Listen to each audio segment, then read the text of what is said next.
समवंशीय सहस्रार्जुन क्षत्रिय समाजाचं आराध्य दैवत राजराजेश्वर सहस्रार्जुन महाराजांच्या विनम्र स्तुतीस अभिवादन करून आपण सर्वांनी जोरदार घोषणा द्यायच्या आहेत. बोला राजराजेश्वर सहस्रार्जुन महाराज की जय. पाठीमागे सगळेजण विश्रांती घेत आहेत. छान उपमा खाणं झालंय आणि गार हवा सुटली आहे. एक एक डुलकी होऊन गेले आणि आता फायनलला माझी बोला आंबे माता की जय. समवंशीय सहस्रार्जुन क्षत्रिय समाजाचं आराध्य दैवत राजराजेश्वर सहस्रार्जुन महाराजांच्या विनम्र स्मृतीस अभिवादन करून संपूर्ण भारतातील समाजाला अभिमान वाटावा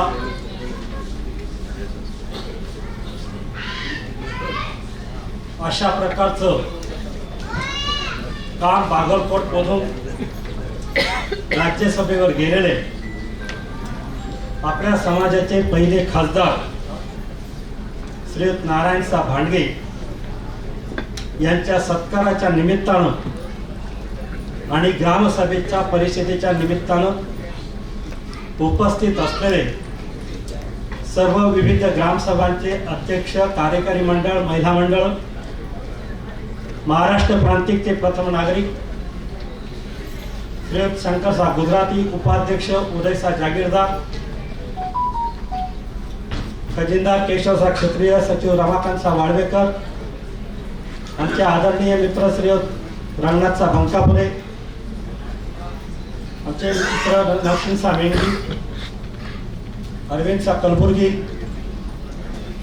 आमच्या महिला मंडळाच्या कार्यकर्त्या सुनेला क्षत्रिय, वाईच्या कोल्हापुरे ताई आणि सर्व उपस्थित समाज बंधू आणि भगिनींनो, कुठलाही समाज बनत असतो तर तो व्यक्तींचा समाज बनत असतो. कुठलीही व्यक्ती ही एक समाज नाही. जेव्हा अनेक व्यक्ती त्या एकत्र येतात त्याच्यातून समाज आणि त्याच्यातून संस्था सुद्धा जन्माला येत असतात. मग ती व्यक्ती असते, त्या व्यक्तीला एक संस्कृती असते, त्याला एक भाषा असते, त्याच्या जीवनामधल्या आचार विचार रूढी परंपरा असतात आणि त्यातून एक समाज बनतो. अशा प्रकारच्या 4000 जाती समुदायामध्ये असलेली आपली ही एक समवंशीय सहस्रार्जुन क्षत्रिय समाज जात आहे, ज्याला एक स्वतःचं आराध्य दैवत आहे, ज्याला एक स्वतःची भाषा आहे, ज्याला एक स्वतःचे रीतिरिवाज रूढी परंपरा आहे.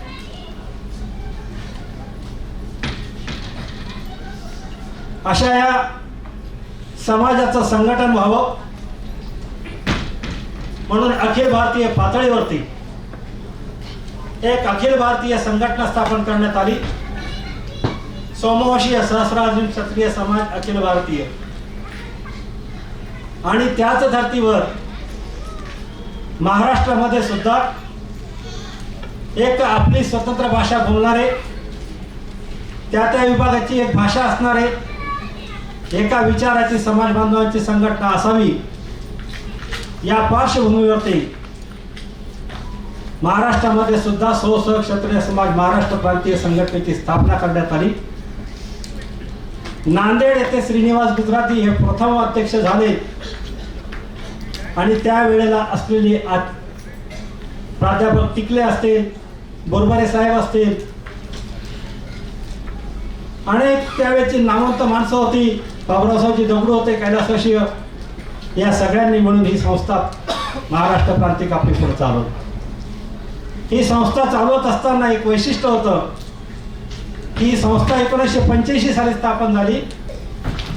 1995 पर्यंत ह्या संस्थेचं रजिस्ट्रेशन नव्हतं. हा संस्थेचा कारभार मात्र सगळा ट्रस्टच्या नियमाप्रमाणे चालत होता. आपल्याला आठवत असेल आणि त्यापैकी बरेच जण 1995च्या अधिवेशनामध्ये असतील तोपर्यंत ही संस्था रजिस्टर नव्हती.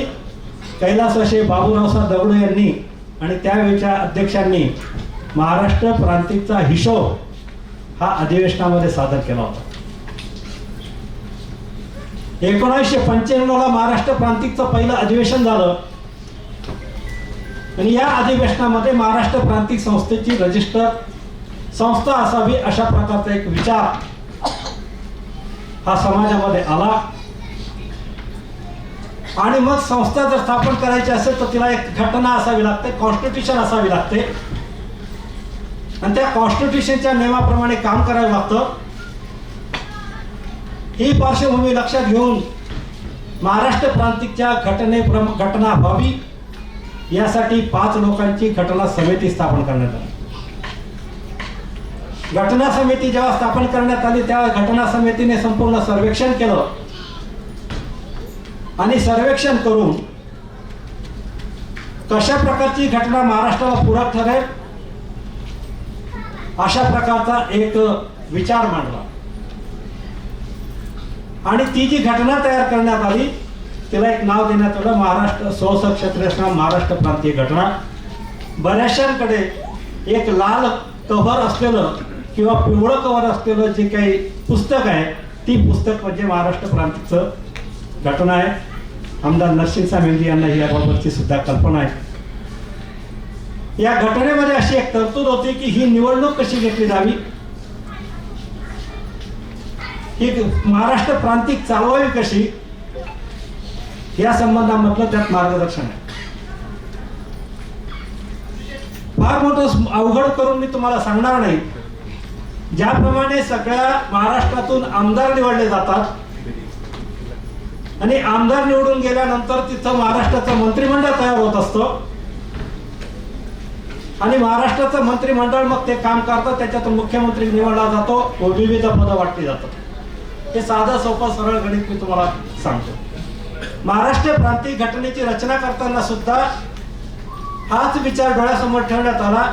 आपल्या महाराष्ट्रामधल्या जेवढ्या 50-60 ग्रामसभा आहेत त्या ग्रामसभांना मधून प्रतिनिधी निवडायचे आणि त्या प्रतिनिधींमधून कार्यकारी मंडळाची स्थापना करायची.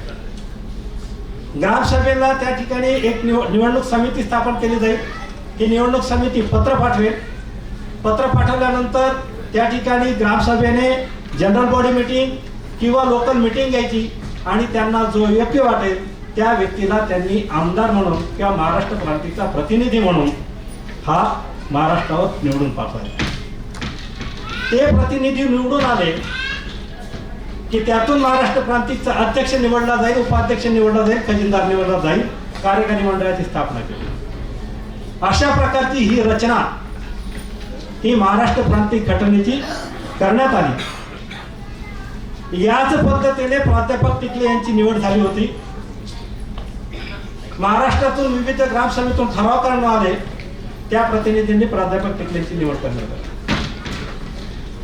त्याच्यानंतर 2008 साली दुसरी निवडणूक झाली. या निवडणुकीचा सुद्धा विठ्ठल चव्हाणांनी याच पद्धतीने अवलंब केला होता. सर्व ग्रामसभांमधून ठराव मागवण्यात आले आणि हे ठराव आल्यानंतर त्यातून जयवंत पवारांची निवड झालेली होती. बरोबर आमदार साहेब तुम्हाला ती निवड झाली. 2008 साली निवड झाली. 2008 ते 2013 हा पहिला कालखंड होता. जयवंत पवारांनी निवडणूक घ्यायला पाहिजे होती. 2013 साली जेव्हा निवडणूक घेतली नाही, माझ्या भाषणा म्हणतो कदाचित संदर्भ चुकू शकतो, इकडं तिकडं होऊ शकतो. 2013 साली निवडणूक व्हायला पाहिजे होती, ती झाली नाही.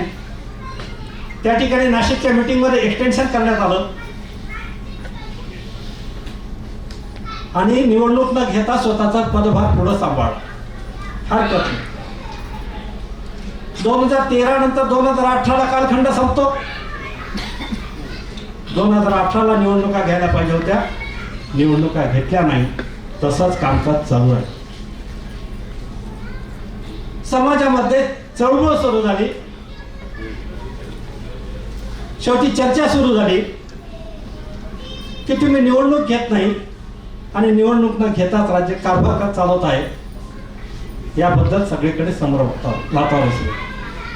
आणि हे सगळं करत असताना किमान महाराष्ट्र प्रांतिकचं काहीतरी काम व्हायला पाहिजे होतं. ते काम किती झालं हे मी सांगण्यापेक्षा आपल्याला सगळ्यांना माहिती आहे. 2021 साली निवडणुका व्हायला पाहिजे होत्या. 3 कालखंड असे झाले की निवडणुका झाल्या नाही. आणि मग निवडणूक घेण्याचं ठरवण्यात आलं. एक अजेंडा काढला. त्या अजेंड्यामध्ये असं म्हटलं की आपण निवडणूक घेऊ. नाही नाही नाही, निवडणुकीबाबत चर्चा करू. ते दुसऱ्या पत्रात निवडणूक घेऊ. आणि हे केव्हा बोललं गेलं, निवडणूक घेतली हे मी बोलत नाही, व्हिडिओ शूटिंग करलेलं वाक्य आहे जयवंत पवारांचं की 1001%, 1,00,000% ही महाराष्ट्र प्रांतिकच्या घटनेप्रमाणे आम्ही निवडणुका घेऊ, अशा प्रकारचं व्हिडिओ शूटिंग मध्ये त्यांचं वाक्य. ते झालं नाही. त्याच्यानंतर एप्रिलमध्ये निवडणुका घेतली. ती अशी घेतली की याला बोलवलं त्याला बोलवलं, सभासदाचा फॉर्म भरून घेतला आणि फॉर्म भरून घेतला आणि स्वतःचा गुलाब उधळून घेतला आणि तुमच्या ग्रामसभेचा हक्क डावलण्यात आला. सभासद म्हणून त्यांना देण्यात आलं आणि ज्या ग्रामसभेमधून प्रतिनिधी निवडून यायला पाहिजे होते त्या ग्रामसभांचा हक्क डावलला. त्याच्यातून कार्यकर्ते बाहेर पडले. रमाकांत वाळवेकर होते, नागराज मैत्राणी होते, चंद्रकांत हुबळीकर होते, अनेक कार्यकर्ते बाहेर पडले आणि त्यातून महाराष्ट्रामध्ये संघर्ष समितीची स्थापना करण्यात आली आणि त्याची लाईव्ह मीटिंग झाली. पारोळा येथे लाईव्ह मीटिंग झाली. पारोळा येथे जे कार्यकर्ते होते त्यातले बरेचसे कार्यकर्ते इथेही उपस्थित आहेत. संघर्ष समितीच्या माध्यमातून कामकाजाला सुरुवात केली. म्हणणं एवढंच होतं. बरेच लोक असं म्हणतात की विलास कटारियाने समाजामध्ये वाद निर्माण केला. साधं सोपं सरळ गणित आहे. महाराष्ट्र प्रांतिकच्या घटनेप्रमाणे निवडणुका घ्या, याच्या पलीकडे दुसरा कुठलाही वाद नव्हता, नाही आणि नशे. जर हे जयवंत पवारने केलं नसतं तर कोणतंही कारण नसतं की महाराष्ट्र प्रांतिकचे लोक हे बाहेर पडण्याचं. काय अडचण होती? त्या ग्रामसभांमधून सर्व प्रतिनिधी हे निवडून येऊ शकत होते. काही ठिकाणी तर असे लोक होते वसमत सारख्या ठिकाणी की ते निवडणूक घेऊन नगरसेवक निवडून येऊ शकतात, व तुम्ही काय तुमच्या महाराष्ट्र प्रांतिकच्या स्थानिक ग्रामसभेतून निवडून येऊ शकत नव्हते. कशासाठी नियुक्ती घेतल्या? ग्रामसभांचा हक्क डावलला गेला म्हणून आम्ही संघर्ष सुरू केला. याच्यासाठी 4 मिटिंगा झाल्या. लोक म्हणतात मागच्या मीटिंग मध्ये गोंदियाला बापू टाक आले होते, म्हणाले विलास सावजी कुठेतरी मिटलं पाहिजे. मिटवा ना, मी कुठं नाही म्हणतो, नियमाप्रमाणे मिटवा. महाराष्ट्र प्रांतिकच्या घटनेप्रमाणे निवडणुका घ्या, वाद संपला. एवढं साधं होतं. याच्यासाठी एकूण 4 मिटिंगा झाल्या. त्यातले कोपरगावला एक मिटिंग झाली शेवटची, त्याच्या आधी शिर्डीला मिटिंग झाली. सगळ्या पद्धतीने समजून सांगण्यात आलं. परंतु हा बाबा म्हणतो 21 ते 26 पर्यंत मला अध्यक्ष होतो. बरं, हे सगळं करत असताना 1995 सालापासून प्राध्यापक बाळकृष्ण विटिकले यांचं नाव आहे. त्याच्यानंतर 2008 सालापासून पर्यंत तर आजपर्यंत अजूनही टिकले सरांचंच नाव आहे. मग तुम्ही अध्यक्ष झालात 2008 साली. मग तुम्ही स्वतःचं नाव शेड्यूल वरला का लावलं गेलं नाही? शेड्यूल वरला नाव नाही, मग तुम्ही गेलंच आहे 15 वर्ष. शेड्यूल 10 नावाचा एक प्रकार असतो. हे सगळं का सांगतोय? आपण जर एखादी प्रॉपर्टी घेतली आणि प्रॉपर्टी घेतल्यानंतर आपण प्रथम काम करतो नळपट्टी आपल्या नावावर झाली पाहिजे, पाणीपट्टी आपल्या नावावर झाली पाहिजे, 7 बाऱ्यावरती नावं लागली पाहिजे. तसा हा धर्मदायुक्ताचा सुद्धा आपल्याला जे आपल्याला सांगितलं तो उतारा आहे, त्या उतार्यावरती आपली नावं लागली गेली पाहिजे. शेड्यूल 1 ला आजपर्यंत टिकलेचं नाव आहे, 15 वर्ष यांचं नाव लावलं नाही. शेड्यूल 10 हा हिशोब असतो, शेड्यूल 10 ला आजपर्यंत हिशोब नाही. शेड्यूल 1 कोरा, शेड्यूल 10 कोरा. याच्यामध्ये पहिली दखल जर कोणी घेतली असेल तर आमच्या अविनाश तुकाराम यांनी घेतली. त्यांनी माहितीच्या अधिकाराखाली माहिती मागवली आणि मला ती दिली. ते उपस्थित आहेत आणि मी आश्चर्यचकित झालो की ज्या माणसाला आम्ही अध्यक्ष म्हणून इतके वर्ष बसवलं त्या माणसाने साधं शेड्यूल 1 शेड्यूल 10चं काम केलं नाही आणि ते आपसामध्ये आता असं सांगतात याला वेळ लागतो. आम्हालाही माहिती आहे सरकारी काम वेळेत तो नाही होत. वेळ किती लागावा? नियम असा आहे की 90 दिवसाच्या आत शेड्यूल 1 ला नावं चढवली गेली पाहिजे निवडणूक झाल्यापासून. 90 दिवसाच्या पलीकडे 15 वर्ष होऊन गेले तरी तुम्ही नाव लावलं नाही, शेड्यूल 1 ला नाव लावलं नाही, शेड्यूल 10 ला लावलं नाही आणि समाज कार्यात तर काहीच प्रगती केली नाही. समाजाचं संघटन बिघडवण्याचं काम केलं गेली 30 वर्ष. साप्ताहिक सहस्रांच्या प्रतिचारपणा जो महाराष्ट्रातला कानाकोपऱ्यातला समाज हा जोडून ठेवला, त्याच्यामध्ये गावागावामध्ये किडे पाडायचं काम जयवंत पवारांनी केलं याचा या व्यासपीठावरून मी शकतो.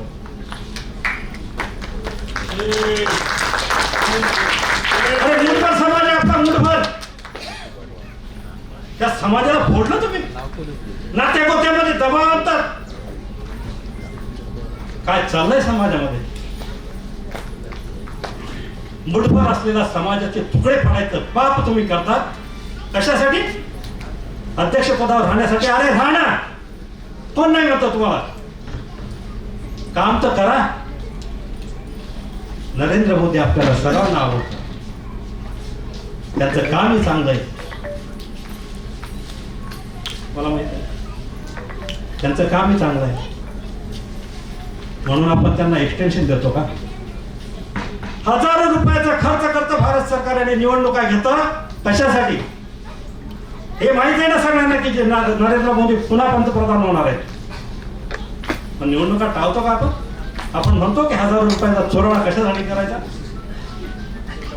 निवडणुका घेतो. परिवर्तन हा निसर्गाचा नियम आहे. आता रंगाचा भंकापूर यांनी खूप चांगल्या पद्धतीने सगळ्या गोष्टी सांगितल्या. संस्था कशी चालवावी, संस्थेमध्ये काय असावं, संस्थेचा आचार विचार व्यवहार नीती मत्ता या सगळ्या गोष्टी त्यांनी सांगितल्या. येवल्याला कार्यक्रम आम्ही आयोजित केला. मग शेवटी आम्ही एक ठरवलं की संघर्ष समितीच्या माध्यमातून संघर्ष सुरू केला आणि संघर्ष सुरू केल्यानंतर आम्ही निवडणूक लावली. निवडणूक लावल्यानंतर ज्या ग्रामसभांना हे माहिती होतं की आपला हक्क डावलला जातोय त्या ग्रामसभा आमच्या पाठीमागे खंबीरपणे उभ्या राहिल्या. 1 नाही 2 नाही 87% ग्रामसभांनी आमच्या कार्यकर्त्यांना निवडून दिला आणि शंकर साबुद्रती यांच्या नेतृत्वाखाली काम केलं.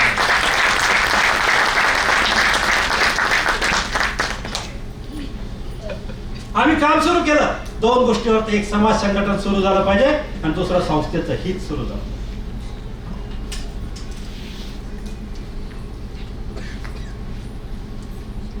पहिला कार्यक्रम येवल्याला आम्ही आयोजित केला. संस्कार शिबिर घेतलं मुलांचं. लगेच भाऊला उकळा आला, म्हणाला आम्हाला नोटिसा पाठवल्या. संगमनेरच्या कोर्टात खेचलं. संगमनेरचं कोर्ट म्हणालं हा आमचा अधिकार क्षेत्रातला भाग आहे. तिथून निघाले संभाजीनगरच्या कोर्टात गेले. संभाजीनगरचं कोर्ट म्हणालं हा आमचा अधिकार क्षेत्रातला विषय आहे.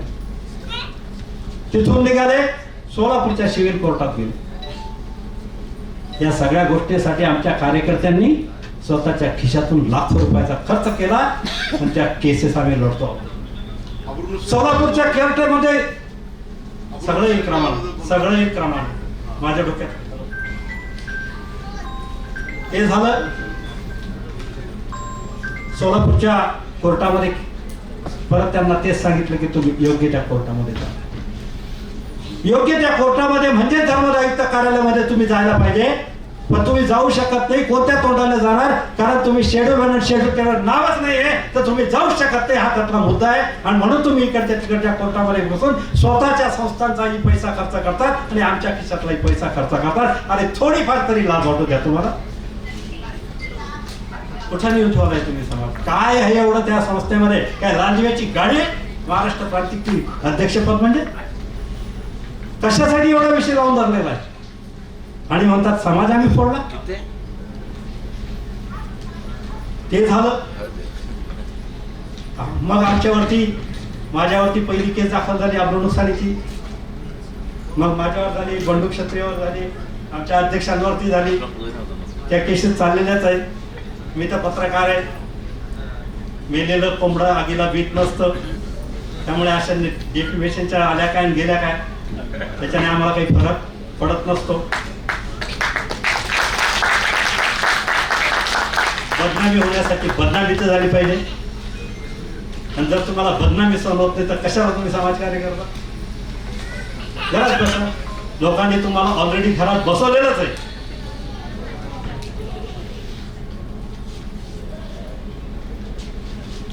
या पद्धतीने गेली 1.5 ते 2 वर्षापासूनचा आमचा संघर्ष. आम्ही वाईला मिटिंग घेतली. उद्देश आणि दृष्टिकोन डोळ्यासमोर ठेवून ठेवतो. वाईला एकच समाजाचं घर. त्या ताईच्या मिस्टरांनी आनंद कोल्हापुरे यांनी त्या ठिकाणी आपण स्वतःचा व्यवसाय स्थिर करता करता इतर समाजामध्ये स्वतःला साखरेसारखं दुधात विरघळून पतसंस्था उभ्या केल्या, व्यायामाच्या संस्था उभ्या केल्या, अनेक काम उभं केलं त्या माणसांनी. तुम्ही जर वाईला एसटी स्टँडवर उतरला सांगितलं की कोल्हापूरकडे आम्हाला जायचं तर तुम्हाला रिक्षावाला पोहोचून देईल. एवढं तळागाळापर्यंत काम आहे माणसांनी. आणि तिथं बैठक घेतली. आम्ही सगळे महाराष्ट्राचे प्रत्येक तिथं गेलो आणि तिथं बैठक घेतली. उद्देश हाच होता की महाराष्ट्रातला कानाकोपऱ्यातला एखादा समाज बांधव असेल तर त्याच्या पाठीमागे अख्खा महाराष्ट्रातला समाज खंबीरपणे उभा आहे हे सांगण्यासाठी आहे. परवा गोंदियाला बैठक झाली. संपूर्ण विदर्भामधले अमरावती, अंजनगाव, सर्जी, चंद्रपूर सगळ्या भागातले समाज बांधव त्या ठिकाणी आले. गोंदियाला सुद्धा आपले भरत क्षत्रियांचं आहे. त्यांचे भाऊ 1-2च खरं आहे. मूळ क्षत्रिय परिवारच आहे. तिथं आम्ही बैठक घेतली. उद्देश हाच की अख्खा महाराष्ट्रातला समाज तुमच्या पाठीमागे खंबीर.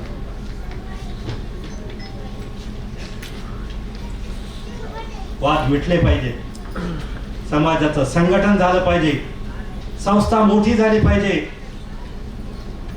आम्ही काम करतो आहोत समाजामध्ये एक चळवळ घेऊन काम करतो. आणि बऱ्याचशांना तुम्हाला एक सांगतो, जातीचं काम तुम्हाला आम्हाला करावंच लागेल. जोपर्यंत राजकारणात मतदारांचे मतदान हे जातीच्या डोक्यावरती मोजलं जात आहे तोपर्यंत तुम्हाला आम्हाला जातीचं काम करावंच लागेल. कितीही लव्ह मॅरेज करा तुम्ही, इंटरकास्ट मॅरेज करा, तुम्हाला आम्हाला जातीचं काम करावंच लागेल. आणि जर ज्या दिवशी शाळेच्या दाखल्यावरून जात जाईल त्या दिवशी आपल्याला जातीचं काम करायची गरज राहणार नाही. तोपर्यंत आपल्याला तुमच्या पिढीला, मागच्या पिढीला, पुढच्याही पिढीला काम करावं लागेल. हे लक्षात घेऊन तुम्हाला आम्हाला काम करण्याची गरज आहे. महाराष्ट्र प्रांतिकचं एक छोटंसं काम खासदार साहेब आमचं आहे. महाराष्ट्रामध्ये ओबीसीचा समाज जो आहे, ओबीसी मध्ये आमचा जो समाज आहे हा 126 नंबरवर आहे आणि केंद्रामध्ये 112 नंबरवर आहे. महाराष्ट्रामध्ये पाटकर, पटेगार, सोसक क्षत्रिय समाज, पटवी हे सगळे शब्द घातलेले आहेत आणि क्षत्रिय खत्री सुद्धा घातलेला आहे. पण केंद्राच्या यादीमध्ये क्षत्रिय आणि खत्री हा शब्द घातला गेलेला नाहीये. ते काम तुम्हाला करायचं. आम्ही महाराष्ट्र शासनाकडे याचा पाठपुरावा केला आहे. त्याच्यामध्ये जातीने लक्ष घालावं आणि लवकरात लवकर हे मला माहिती आहे हे प्रोसेस मधून जाईल सगळं. तुमचाला तिकडे येईल, केंद्राला येईल, केंद्राकडून त्या आयोगाला येईल, आयोग मग त्याची चौकशी करेल, या सगळ्या प्रोसेसमधून जाईल याची मला कल्पना आहे. पण शेवटी टेबलावरचा कागद जरा लवकर झळकला तर आमची जी काही पुढची पिढी आहे त्या पिढीला याचा निश्चितच फायदा होईल. कारण आमची सगळीच पिढी आता शिकते आहे. मोठमोठे इतके डिग्री होल्डर झालेले आहेत की त्याला मुली आमच्या खूप शिकत आहेत, तर त्याचं एक मोठं प्रमाण वाढलं आहे. समाजाचे विवाहाचे प्रश्न आहेत, ग्रामसभांमध्ये अनेक प्रकारचे प्रश्न आहेत. हे प्रश्न जर सोडवायचे असतील तर तुम्हाला आम्हाला महाराष्ट्र क्रांतीला बळ द्यावं लागेल. महाराष्ट्र क्रांतीबद्दलचे गैरसमज दूर करावे लागतील आणि तुम्हाला आम्हाला सगळ्यांना एक हातात हात घेऊन काम करावं. मी वाईच्या मीटिंगमध्ये म्हटलं होतं, ताई होत्या, सगळे होते, तुम्ही पण होते, आणि मी आमच्या अध्यक्षांना सांगितलं की आमच्या बलभीम कोल्हापुरीने एक स्कीम मांडली होती. रंगनाथरावजींनी थोडासा उल्लेख त्याचा वक्तव्याच्या भाषणावर केला की 2,000 रुपये आपण प्रत्येक घरातून गोळा करायचे महाराष्ट्रातून, त्यातून एक मोठा निधी उभा करायचा आणि त्या निधीच्या माध्यमातून आपण संस्थांना ज्या ग्रामसभा आहेत त्या ग्रामसभांमध्ये जे गरजू विद्यार्थ्यांना असतील, ग्रामसभा असतील, बांधकाम असेल, काही असेल, त्या कामासाठी आपल्याला मदत करता येईल का, अशा प्रकारची एक कल्पना त्या काळामध्ये बलभीम कोल्हापुरेंनी मांडली होती. तीच कल्पना मी वाईच्या मीटिंगमध्ये सांगितली आणि वाईच्या मीटिंगमध्ये मी आमच्या अध्यक्षांना सांगितलं की मला तुम्ही गुढीपाडव्याच्या आत अशा एका संस्थेचं रजिस्ट्रेशन करून द्या की ज्या माध्यमातून या समाजाचा अशा पद्धतीचा उपहार करतोय. अध्यक्षांनी मनावर घेतलं आणि त्यांनी मला गुढीपाडव्याच्या आत 18 मार्चला सहस्त्रार्जुन वैश्विक बँक, वैश्विक कंपनी या नावाने त्यांनी रजिस्टर करून आणलं. फाउंडेशन नावाने त्यांनी कंपनी रजिस्टर करून दिली. आम्ही तुमच्यापर्यंत येणार आहोत, 2,000 रुपये महाराष्ट्रातून गोळा करणार आहोत आणि संपूर्ण महाराष्ट्रामध्ये एक मोठा निधी उभा करून एक काम उभं करणार आहोत. आज त्या फलकाचं अनावरण आपण या ठिकाणी करणार आहोत आणि दिवाळीपर्यंत, अध्यक्ष महोदय, आपल्याला दिवाळीपर्यंत याचं कार्य ते महाराष्ट्रामध्ये सक्रिय झालं पाहिजे अशा प्रकारचं काम किंवा आपण काम करतो. भांडणं चालत राहतील, कोर्टाचे वाद कोर्टात चालू द्या, परंतु संपूर्ण महाराष्ट्रामधला समाज हा जागृत झाला पाहिजे, संघटित झाला पाहिजे. संघटनेशिवाय पर्याय नाही, बाकी सगळं छोट आहे. संघटित व्हा तरच तुमचा आमचा सगळ्यांचा फायदा आहे. तुम्ही आम्ही त्या कुणात जगू शकतो, आपली पुढची पिढी जगेल एवढं आवाहन करून जय सहस्रार्जुन, जय दुर्गे. धन्यवाद. भूमिका आपल्या सगळ्यांच्या समोर स्पष्ट केली आहे. 1995 सालामध्ये महाराष्ट्र प्रांतीयची फर्स्ट अधिवेशन झाले, त्याची निवडणूक कशी घेतली गेली आणि महाराष्ट्र प्रांतीय समितीची रचना कशा पद्धतीने केली हे खूप चांगल्या प्रकारे आपल्या सगळ्यांना मार्गदर्शन केलेले आहे. आणि ओबीसी बद्दल पण आपण माहिती करून दिलेली आहे, जेणेकरून आपल्या समाजातील सर्व गरजू लोकांना ह्याची मदत व्हावी याचे मार्गदर्शन खूप छान प्रकारे केलेले आहे. धन्यवाद सावजी. आता ह्या सत्राचा समारोप होतोय, पहिल्या सत्राचा. तत्पूर्वी मी आभार व्यक्त करण्यासाठी आपले महाराष्ट्र प्रांतिकचे सचिव श्री रमाकांत वाळवेकर यांना विनंती करते की त्यांनी आभार प्रदर्शन करावं. परत दुसऱ्या सत्राकडे वळणार. सर्वांची नावं घेतली, उपस्थिती सन्माननीय असते, उपस्थित बंधू. मला या सत्राचं समारोप करण्यासाठी उभं केलेलं आहे. तत्पूर्वी मला एक गोष्ट सांगायची आहे की आता गुजराती सावजी जे काय बोलले, संस्था कशी चालवावी, संस्थेचा कारभार कसा असावा, ह्या ज्या काय माहिती दिली त्यांनी, त्या माध्यमातून संस्था कशी मजबूत आणि शक्तिशाली होईल हा प्रयत्न महाराष्ट्र प्रांतिकचा आहेच. अजून तुम्हाला काही सुचवायचं असेल त्याच्यामध्ये दुरुस्ती वगैरे तर ते तुम्ही मार्गदर्शन करावं. आम्ही प्रत्येक ग्रामसभा बळकटी करण्यासाठी आम्ही प्रयत्न करणार आहोत आणि चांगल्या पद्धतीचं काम महाराष्ट्रामध्ये उभा करण्याचा आमचा मानस आहे. तर सगळ्यांनी त्या बाबतीत एक सहकार्य करावं. आणि आपल्या समाजामध्ये ज्या घटना आहेत,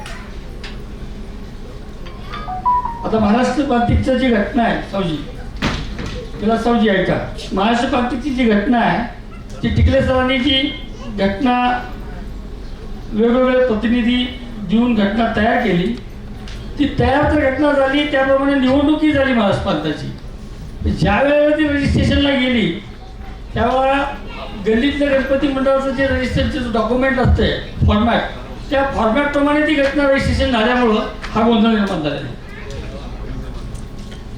तर त्याच्यामध्ये सभासदाला जी ताकद आहे, सभासदांना मतदान केल्याशिवाय कोणताही अध्यक्ष उपाध्यक्ष त्याचा संचालक कोणीही तिथे निवडून येऊ शकत नाही. म्हणून आज काही ग्रामसभामध्ये आम्ही बघत असतो की 20-25 वर्ष अध्यक्ष बदलले जात नाही. याचं कारण घटना, ती घटना जी आहे ती त्याच्यामध्ये तुम्ही सभासद असल्याशिवाय तुम्हाला निवडणुकीचा अधिकार नाही.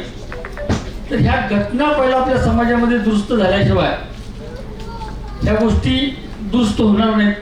नाही तर प्रत्येक गावामध्ये आपल्याला दुफळी बघायलाच मिळेल. तर ह्या घटना दुरुस्ती होणे गरजेचं आहे. तर मी आवर्जून सांगेन की 18 वर्षावरील सोमवंशी सहस्त्रकुल क्षत्रिय समाजाचा जो स्त्री किंवा पुरुष असेल तो आमच्या ज्या त्या ग्रामसभेचा सभासद असेल, जिथल्या गावचा रहिवासी असेल त्या ग्रामसभेचा तो सभासद असेल, त्याला प्रवेश फीची आवश्यकता असणार नाही. अशा पद्धतीची घटना पारित करून घ्यावी. ती घटना कंपल्सरी करावं असं एक माझं सजेशन आहे. ते एक सजेशन देतं. आणि आजच्या कार्यक्रमाला सर्वजण उपस्थित राहिला, सगळ्यांचा मी आभार व्यक्त करतो. महाराष्ट्र प्रांतिकचे पदाधिकारी, अध्यक्ष, प्रमुख पाहुणे, आमचे आदरणीय माडगे सावजी, अशोक काटवे सावजी, मेघजी सावजी, विठ्ठल लाडवा सावजी, हे सगळे लोक इथं उपस्थित राहिले. त्याच्याबरोबर त्यांचा आभार मानतो आणि आजचं दुपारचं पहिलं सेशन संपलं असं जाहीर करतो. जय हिंद.